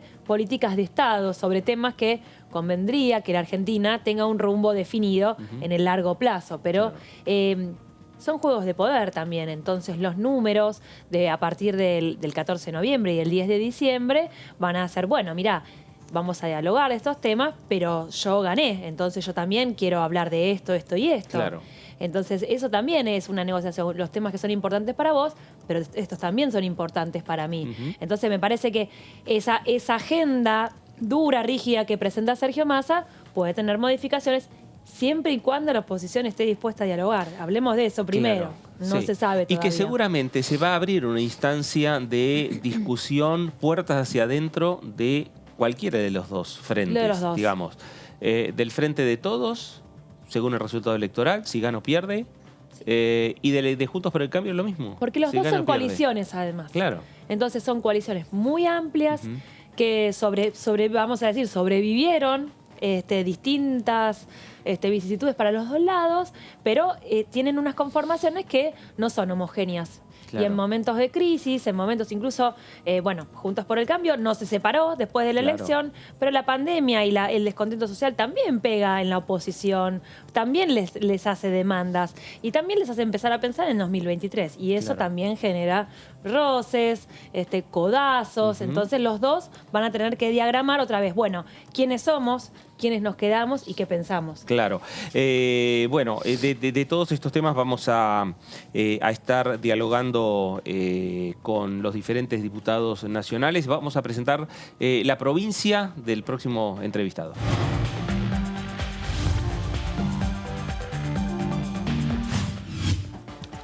Ahí estaba, la provincia de La Pampa, diputado Hernán Pérez Araujo. ¿Cómo le va? Fernando Fraquelli saluda.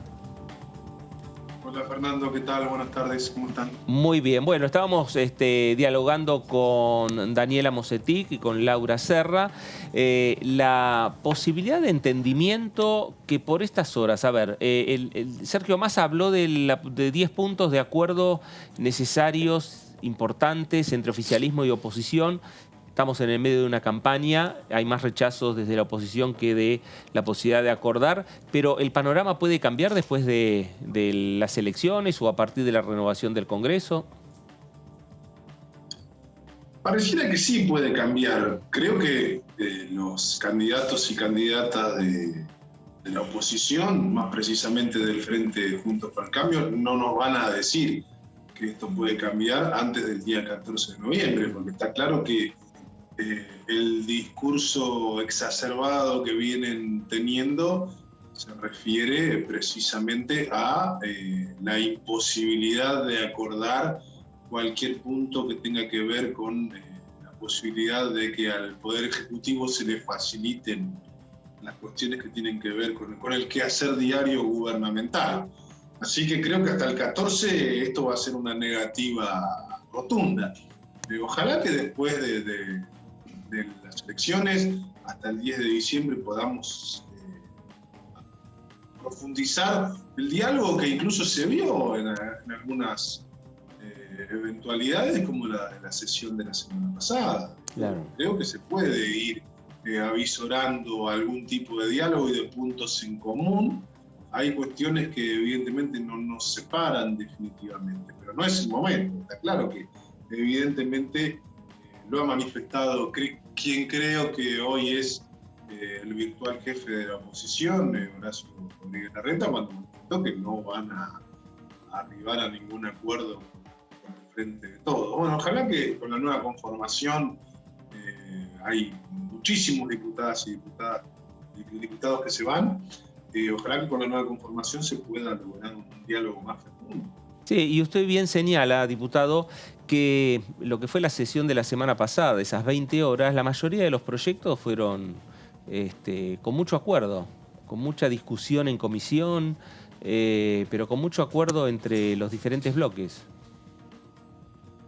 Sí, con mucha discusión en el recinto también. El etiquetado frontal tuvo cierta discusión en el recinto. A mí me tocó presidir un buen rato de la sesión, incluso advertirle a algún diputado y recordarle que estábamos hablando de etiquetado frontal y no de otras cuestiones. En algún momento el debate pareció irse del eje en torno al cual debía girar, que era precisamente el de la promoción de la alimentación saludable, y empezamos a hacer una suerte de cuestiones de privilegio, de manifestaciones políticas dentro del debate.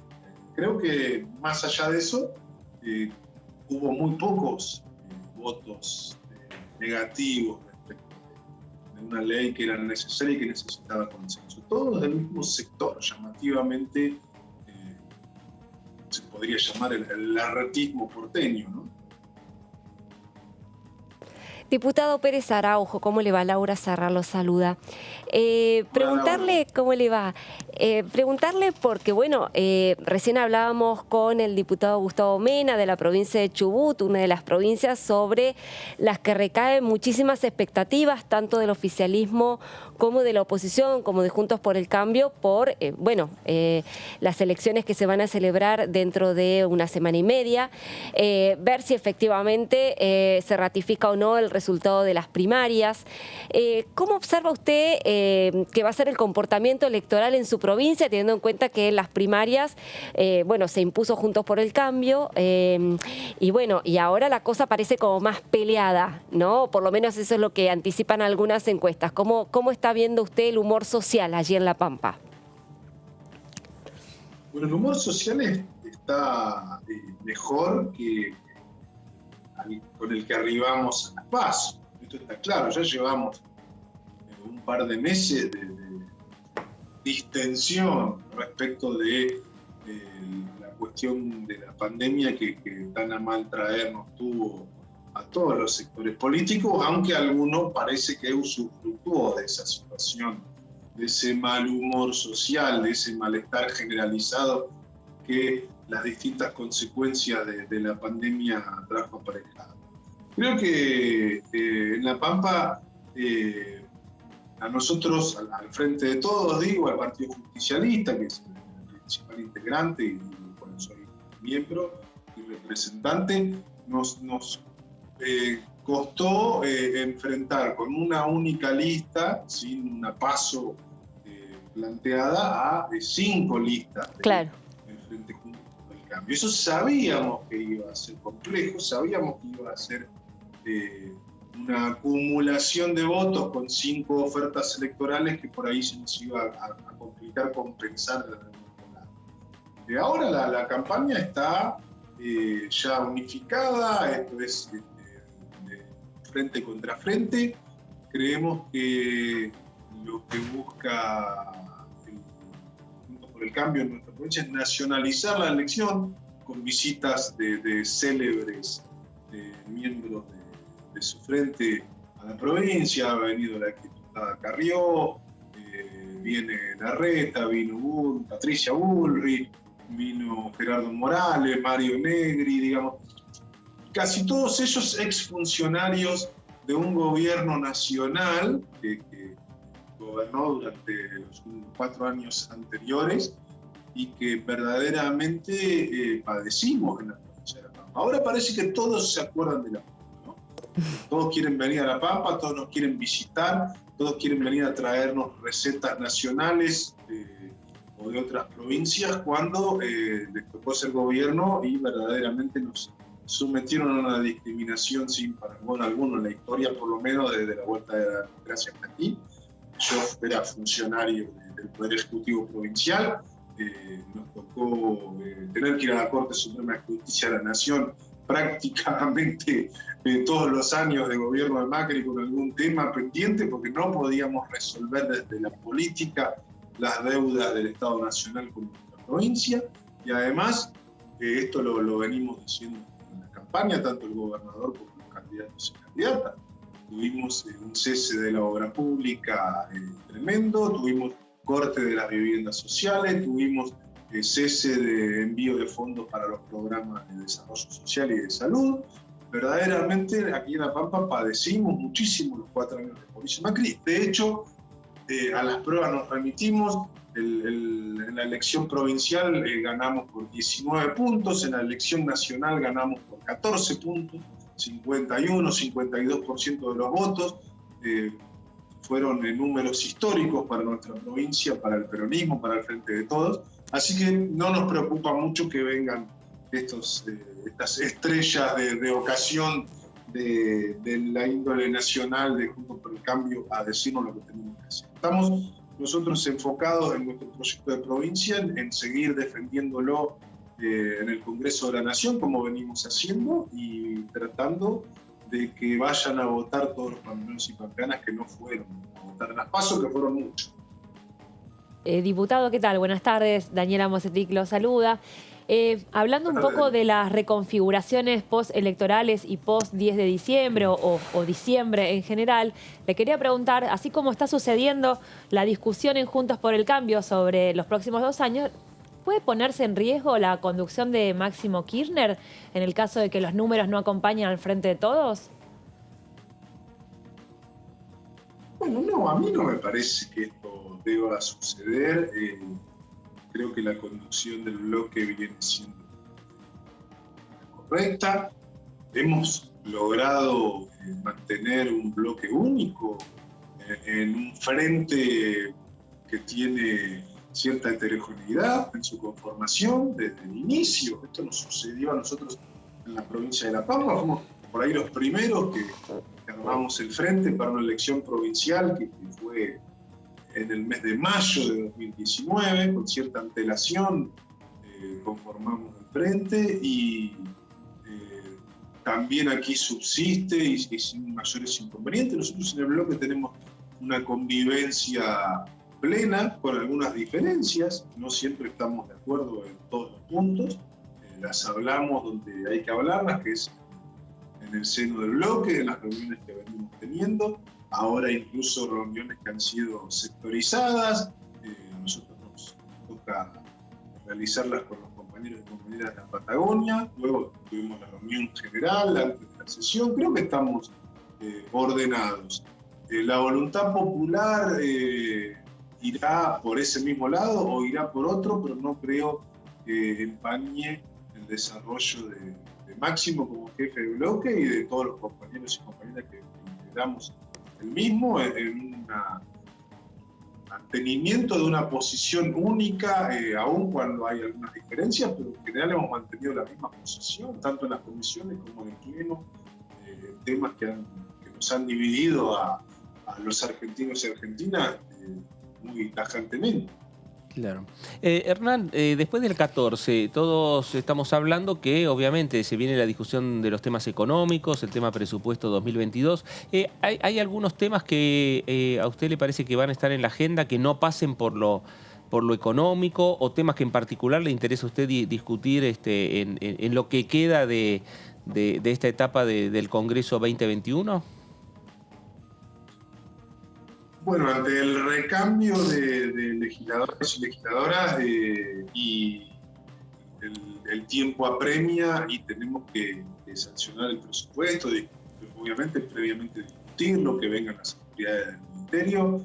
Creo que la vedette de estos últimos meses del año va a ser en la cuestión presupuestaria, la cuestión económica, seguramente. Ojalá no nos quedemos con eso, y ojalá podamos discutir otro tema. Nosotros queremos discutir el presupuesto, queremos desde la provincia de La Pampa, creo que tenemos algunas cuestiones que aportar, tenemos algunas cuestiones que tenemos que conversar, lo vamos a hacer primero adentro del bloque, obviamente, después en la comisión, de ser necesario en el recinto, como siempre lo hemos hecho, siempre hemos marcado alguna diferencia cuando la cuestión no nos ha satisfecho como provincia.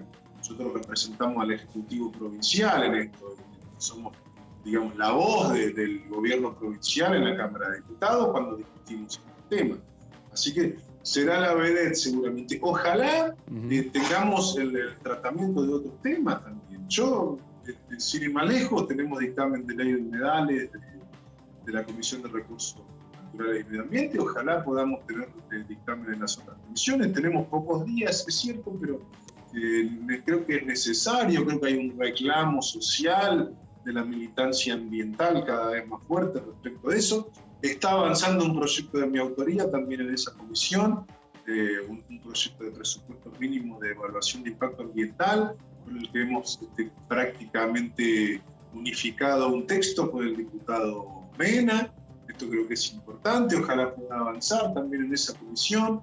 Me parece que son puntos que si bien vamos a estar todos mirando la cuestión presupuestaria y económica, no debemos dejar de tenerlos en la mira y estar atentos y en lo posible emitir dictamen y ver si podemos llevarlos al recinto. ¿Están las obras que le interesan a la provincia de La Pampa en este presupuesto 2022? ¿Vio algo, diputado? Sí, están las obras de las rutas nacionales, de la reparación de las rutas, está la obra de la travesía urbana General Hacha, una obra muy necesaria que se prometió en la gestión de Macri. Hay algunas, creemos que están un poco flacas en cuanto a la previsión presupuestaria, podríamos discutir algún incremento, y bueno, hay algunas que también están faltando. Estamos charlándolo con el gobernador esto y lo vamos a plantear primero internamente, pero estamos conformes, sí, pero creemos que todavía hay algunas cuestiones que están quedando afuera. Está bien, Dani. No, que hoy nos dio curiosidad saber si hubo alguna información sobre qué se fue a plantear hoy con el ministro, con el jefe de gabinete, Juan Mansur. Hubo una reunión de Máximo Kirchner. Si hay alguna perspectiva de trabajo, si puede surgir algún proyecto nuevo de acá a la finalización del año parlamentario. No, verdaderamente desconozco el tenor de la reunión. Yo estoy en La Pampa y no he hablado con Máximo. Diputado, sí. No, preguntarle porque estaba mirando que en su escritorio, atrás suyo, está una fotografía, me imagino que es del ex senador Carlos Berna, ¿no? Y del ex gobernador Berna. Sí, es de Carlos Berna. Ahí está. No, bueno, porque él es un ícono, es una figura muy importante en La Pampa. Y quería preguntarle, porque él ha sido un gobernador fuerte en La Pampa, y quería preguntarle justamente a partir de esto, si no cree usted que los gobernadores deben tener un mayor peso específico en esta segunda etapa del gobierno de Alberto Fernández en la mesa de toma de decisiones. Hasta ahora es como que los gobernadores, da la impresión, ¿no?, han estado en un segundo plano en lo que son las políticas, pese a lo que ha dicho Alberto Fernández de que iba a ser un gobierno federal. Lo cierto es que en los hechos da la impresión de que los gobernadores han estado en un segundo plano a la hora de las tomas de decisiones de la gestión, ¿no? Ahora, con la intervención de Juan Mansur como jefe de gabinete, parece ser como que hay una mayor mirada del interior en las políticas públicas. Y quería preguntarle si cree que esto debiera acentuarse a partir de esta segunda etapa del mandato. Bueno, sí, yo trabajé con Carlos Berna en sus dos gobernaciones, en la de 2003-2007 y en la de 2015-2019. Y además trabajé con él siendo funcionario del Ejecutivo Provincial mientras él era senador de la Nación en el año 2009 al 2015. Fueron muchos años. Nosotros hemos sido tildados ahí de rebeldes, de bravucones, de no conformarnos con las migajas que por ahí siempre nos caían o pretendían. Ustedes fueron los rebeldes del gobierno kirchnerista también, ¿no? Han tenido algunos chispazos con la expresidenta Cristina Fernández de Kirchner. Sí, chispazos que fueron limados con el tiempo y asperezas que se fueron acomodando, y hemos tenido una muy buena relación entre Carlos y Cristina para la conformación del Frente en el año 2019, y esa relación se mantiene, está claro. Yo creo que se necesita un mayor protagonismo de los gobernadores. Creo que es ineludible si queremos tener un gobierno federal. Una crítica que por ahí nosotros hemos hecho a nuestro gobierno es que ha sido demasiado conformado por demasiados hombres de lo que es la ciudad de Buenos Aires o el AMBA. ¿Y no se podría reflotar la famosa Liga de los Gobernadores? Si bien quizás en los hechos exista, pero que, digamos, tenga una mayor injerencia hoy por hoy en esta segunda parte del mandato. Creo que podría ser. Yo no soy gobernador. No, pero usted que está ahí, digamos, en la cúpula del gobierno provincial, y Berna conociendo el personaje, me imagino que de esto se debe hablar entre los gobernadores, ¿no? Teniendo en cuenta, digo, que es probable de que en estas elecciones el gobierno no salga muy bien parado, me refiero al gobierno nacional. Entonces, la verdad es que me interesa saber si los gobiernos provinciales, los gobernadores peronistas del interior, van a querer de alguna manera tener una mayor influencia en lo que es la gestión. Seguramente, pero esto independientemente del resultado del 14 de noviembre. Creo que necesitamos más peronismo, más federalismo, y quienes encarnan el peronismo y el federalismo en nuestro país siempre han sido los gobernadores del justicialismo. Así que esto ineludiblemente tiene que suceder, insisto, independientemente del resultado que en cada provincia o que a nivel nacional se dé el 14 de noviembre. Las elecciones de medio término suelen confundirnos respecto del camino que se tiene que desandar después de sucedidas. Esto ha pasado, y le ha pasado al gobierno anterior, que ganó las elecciones de medio término y creyó que tenía la reelección asegurada e incluso por muchos periodos, y así le fue. Bueno, creo que no nos tenemos que confundir. Hay que atravesar este proceso electoral, sí, creo que no tiene que ser traumático, creo que independientemente del resultado, nosotros tenemos 25 meses para seguir gobernando, tanto a nivel nacional como en mi provincia, así que creo que es esa la tarea, y para eso sí necesitamos más peronismo y más federalismo, y si es con los gobernadores de la mano del presidente y llevando este modelo adelante, será mucho mejor. Bueno, me parece que esa va a ser la gran discusión que va a tener el Frente de Todos, ¿no? A partir el 10 de diciembre, a partir de la renovación del Parlamento, ya dejando atrás lo que es la elección de medio término, y volver también un poco a los orígenes de lo que había hablado en algún momento el presidente Alberto Fernández, ¿no? De trabajar en conjunto también con los gobernadores. Me parece que los cambios que se han dado en el Gabinete Nacional nacional y el gabinete provincial marcan que las discusiones políticas ahora se dan, me parece que también por otros carriles, ¿no? Que por un lado están los gobernadores, por otro lado también los intendentes. Me parece que la mirada ya está puesta también, más allá de este proceso electoral, está puesta en el 2023, Hernán. Seguramente, pero la mirada en el 2023 no se puede poner si no tenemos en cuenta que nos quedan 25 meses de gobierno.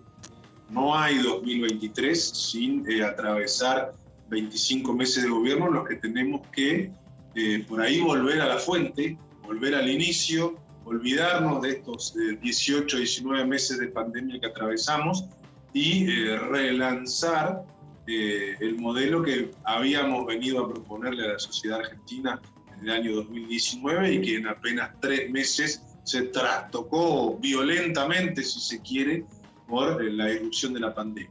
Bueno, creo que estamos a tiempo y que es el momento de hacerlo, el 15 de noviembre. Claro. Muy bien. Diputado Hernán Pérez Araujo, gracias por estos minutos con Diputados Televisión. Muchas gracias a ustedes, que tengan buenas tardes. Gracias. Diputado Hernán Pérez Araujo, diputado de Frente de Todos por la provincia de La Pampa, un ex rebelde, ¿no? Sí, Los claro. pampeanos siempre han tenido ese tire y afloje con el oficialismo en épocas de Cristina Kirchner, ¿no? Sí, claro. Carlos Berna fue un hombre, y es un hombre fuerte de La Pampa, que bueno, que le ha dejado un legado a quien es hoy el actual gobernador de La Pampa, un exdiputado nacional, Sergio Silioto, que fue del PJ Federal aquí en la Cámara de Diputados, es decir, no estuvo encolumnado en el kirchnerismo. Y bueno, desde allí aprobaban o de alguna manera, no es que aprobaron, pero sí acompañaron con muchas críticas y con muchas modificaciones proyectos de ley del macrismo mientras le tocó gobernar a Juntos por el Cambio. Bueno, finalmente Silioto fue gobernador de la provincia. Carlos Berna bueno, fue su sombra, es su sombra en el distrito, y llama la atención que no estuvo haciendo una campaña muy febril en estos días. Eso de alguna manera llama la atención de algunos observadores, y es justamente el tema que se va a debatir puertas adentro del oficialismo, qué peso específico van a tener los gobernadores de ahora en más, ¿no? Claro. Que es como hablábamos recién con el diputado Pérez Araujo, el hecho de que hasta ahora los gobernadores siempre han tenido una postura más bien pasiva en todo lo que ha sido la gestión, cuando Alberto Fernández les había prometido ser uno más de los 24 gobernadores. Esto en los hechos no sucedió, y lo dijo acá Pérez Araujo cuando enfatizó que el gabinete era muy porteño-céntrico o muy bonaerense-céntrico de alguna manera, ¿no? Entonces, me parece que la discusión que se viene en la segunda parte del mandato de Alberto Fernández es eso, qué injerencia o qué influencia va a tener el peronismo de las provincias en la toma de decisiones. Claro, me parece, Dani, que lo que sí se viene es un cambio de estrategia. Pensando en el 2023, me parece que se viene un cambio de estrategia que en parte me parece que ya comenzó con los cambios en el gabinete.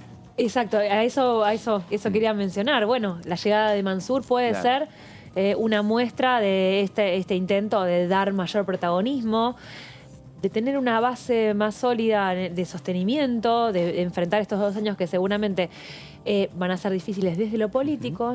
La pandemia fue difícil desde la gestión, desde la crisis, pero ver cómo sostenerse en estos 2 años desde lo político. Y Mansur es una clave, y ver quiénes más pueden sumarse a ellos si es que deciden acompañar en estos 2 años a Alberto Fernández, o si deciden crear un proyecto, no te digo propio, pero generar su área de estrategia, de influencia propia.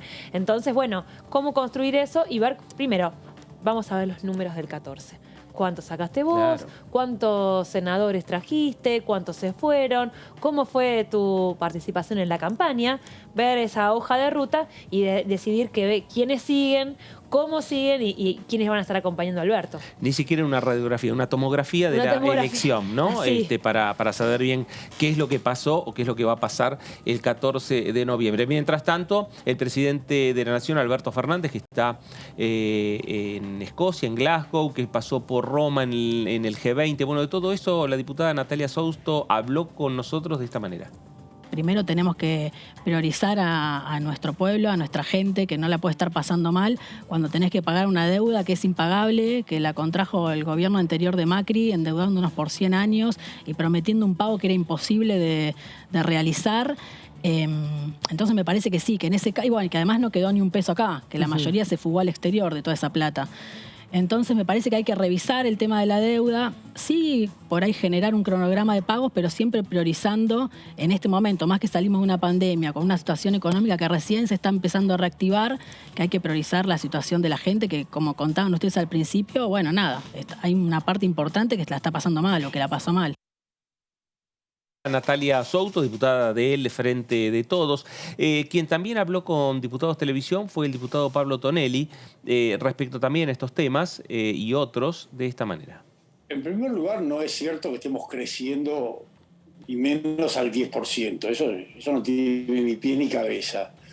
Pero, en segundo lugar, insisto, si el gobierno no concreta un plan económico, lo expone y dice, este es mi plan, este es mi programa para crecer y para salir de la situación en la que el país está, es imposible acordar con el fondo y además es imposible que en la Argentina haya crecimiento, porque el crecimiento, entre otras cosas, requiere confianza y certeza respecto de lo que va a hacer el gobierno.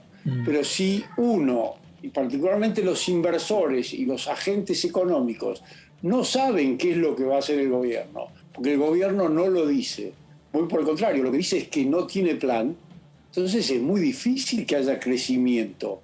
Para que haya crecimiento tiene que haber un plan, ese plan tiene que seguirse, tiene que respetarse y por supuesto tiene que ser un plan creíble. Pero estamos en una situación, una especie de encerrona. Bueno, muy bien, ahí estaba Pablo Tonelli, el tema del plan, ¿no? Sí, es lo que vos, Laura, empezaste sí. hablando, ¿no? El tema del plan es lo que está pidiendo la oposición y es lo que está pidiendo el fondo. Sí, básicamente es un rumbo, es saber hacia qué dirección va a rumbear, valga la redundancia, el gobierno a partir de esta segunda parte de su mandato, ¿no? Porque no queda muy claro. Justamente por estas pujas internas que hoy tiene el oficialismo respecto de un kirchnerismo que hoy parece más cerrado a otorgar demasiadas concesiones en la negociación con el fondo, otro sector que considera que por el contrario hay que avanzar necesariamente hacia un acuerdo. Esto no quiere decir que el kirchnerismo no quiera acordar con el fondo, pero impone mayores condiciones, condiciones que hoy por hoy están, algunas de ellas, yo no diría casi la mayoría, de alguna manera ya fuera de discusión esta cuestión de extender el plazo de pago a 20 años como pretendía Máximo y Cristina Kirchner, eso ya no se discute porque es inviable. La cuestión de las sobretasas es otra de las posibilidades. Se hizo una mención muy somera en la resolución del G20, pero lo cierto es que no hay nada todavía definido al respecto. Ergo, entonces, y lo dijo el presidente al llegar a Glasgow en diálogo con los periodistas, la relación, la negociación es difícil con el fondo, no está sencilla, y es justamente por esto, por una cuestión de que el fondo necesita tener cierta certeza, cierta certidumbre de cuál es el plan y cómo se le va a devolver la plata que se le prestó a la Argentina, en qué plazos, cuál es, digamos, el camino que quiere emprender la Argentina para normalizar su situación crediticia con el fondo. No queda claro, y esto es lo que justamente dice la oposición, nosotros no vamos a avalar ningún acuerdo si previamente no nos dice el gobierno hacia dónde vamos. Entonces, de alguna manera allí coinciden en parte con los acreedores, ¿no? Diciendo, bueno, tampoco cheque en blanco. Es la discusión. Indudablemente una decisión se tiene que tomar, como decíamos al principio del programa, antes de marzo, porque es ahí cuando recae la mayor parte de los vencimientos del año próximo, y que el gobierno ha dicho taxativamente que no está en condiciones de afrontar. Claro, bueno, Dani, a veces parece como que hay muchas diferencias entre oficialismo y oposición, entre el Frente de Todos y Juntos por el Cambio, pero si uno va unos días atrás, que parece que hace mucho, ¿no? Pero recién hoy va a ser una semana. Sí, de que hubo, hoy una semana de la sesión. De la sesión en la Cámara de Diputados, que terminó el pasado miércoles. Y lo hablábamos algo también con el diputado Pérez Araujo.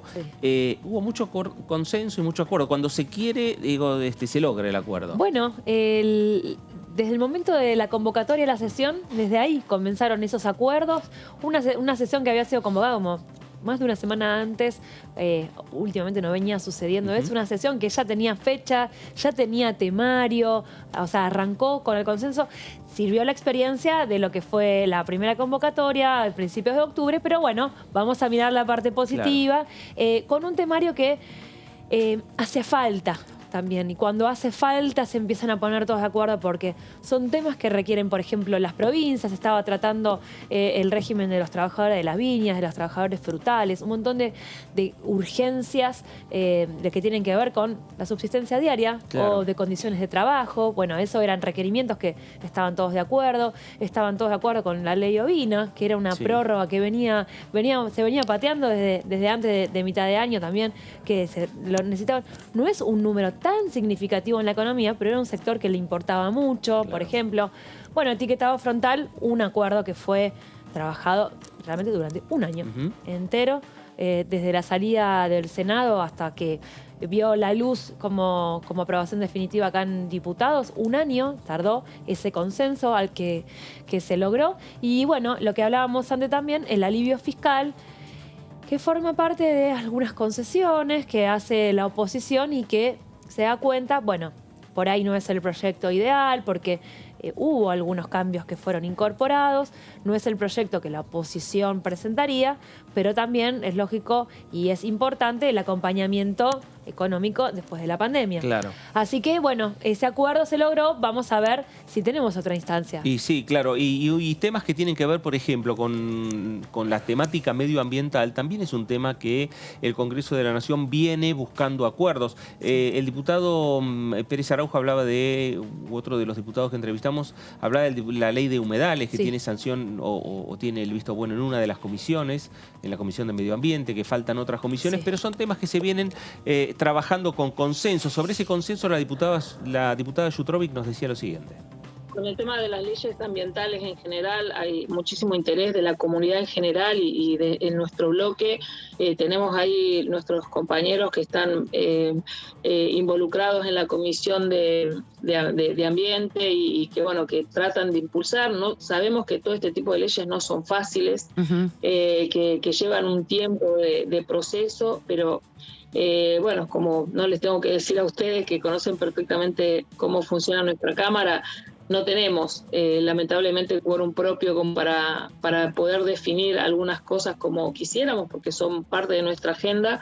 En eso estamos trabajando, por supuesto, a través de la campaña. No decimos que lo vamos a lograr, pero estamos haciendo el intento de poder lograr justamente tener ese quórum propio para poder de buena manera instalar esa agenda que tenemos desde el Frente de Todos. Pero bueno, mientras tanto, nuestros compañeros que están en esa comisión, involucrados más directamente, nos mantienen al tanto en cuanto sigan las negociaciones para ver si se llegan a los consensos y a los acuerdos para que esté lista para el recinto. Y si no, bueno, habrá que empezar de nuevo con más ganas, con más ímpetu para el periodo próximo, pero bueno, hay que seguir porque pierde estado parlamentario. Todos los proyectos que tienen que ver, claro, todo lo que tienen que ver con el tema de en su momento, ¿no? Yo lo he visto en la experiencia provincial también, cuando teníamos que hacer una ley de bosque, la ley de aguas, todo eso lleva muchísimo trabajo, nos lleva años a veces lograr los consensos. Y también a veces logramos construir esos consensos con el apoyo de la comunidad, ¿no? Y bueno, y ese apoyo uno sabe que va creciendo porque cada vez, sobre todo en el sector de los jóvenes, cada vez se involucran más en que las leyes de tipo ambiental sean una realidad. Así que yo siempre tengo esa expectativa Bueno, ahí estaba Carolina Yutrovic, diputada del Frente de Todos por la provincia de Tierra del Fuego, que además es candidata para renovar su banca en la Cámara de Diputados, ¿no? Sí, va por la renovación, el Frente de Todos perdió también en Tierra del Fuego, así que está ahí en la puja para ver si renueva su lugar. Ahí está peleando voto a voto. Dani Mossetti, gracias. Bueno, muchas gracias a ustedes. Laura Serra, gracias. Un placer, Fernando Fracchelli. Pero es un gusto. Es un gusto. Y con ustedes también. Muchas gracias. Nos reencontramos en la jornada de mañana. Ahora en la continuidad informativa se quedan con el señor Eduardo Serenelli. Chao.